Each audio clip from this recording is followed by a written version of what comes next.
இந்தியால மக்கள் ஏழ்மை நிலைக்கு தள்ளப்படுறதுக்கு முக்கியமான காரணங்கள் ஒண்ணு, அவங்க எதிர்பாராம நடக்கக்கூடிய மருத்துவ செலவுகள்.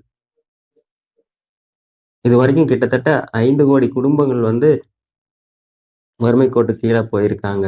இதுக்கு ரீசன் என்னன்னா, எதிர்பாராத மருத்துவ செலவுகள் தான். மருத்துவ காப்பீடு அப்படிங்கிறது இந்த காலத்துல ஒரு இன்றியமையாத ஒன்றா ஆயிருச்சு. அதுவும் மத்தவங்க சொல்றாங்கங்கறதுக்காக ஒரு 2,00,000, 3,00,000, 5,00,000 எடுக்கிறதெல்லாம் கூட பத்தாது. குறைஞ்சது ஒரு 10,00,000 அதுக்கு மேல தான் நம்ம இப்போ மருத்துவ காப்பீடு எடுக்க வேண்டியதா இருக்கு.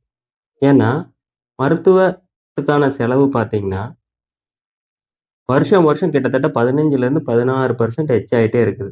கோவிடுக்கு அப்புறம் பார்த்தீங்கன்னா, மெடிக்கல் இன்ஃப்ளேஷன் ரொம்ப அதிகமாயிட்டு இருக்கு. ஸோ, நம்மளுடைய சேமிப்புகளையும், எதிர்பாராத மருத்துவ செலவுகளிலிருந்தும் நம்மள காப்பாத்திக்கிறதுக்கு, மருத்துவ காப்பீடு எடுத்துக்கிறது இன்றியமையாத ஒண்ணா.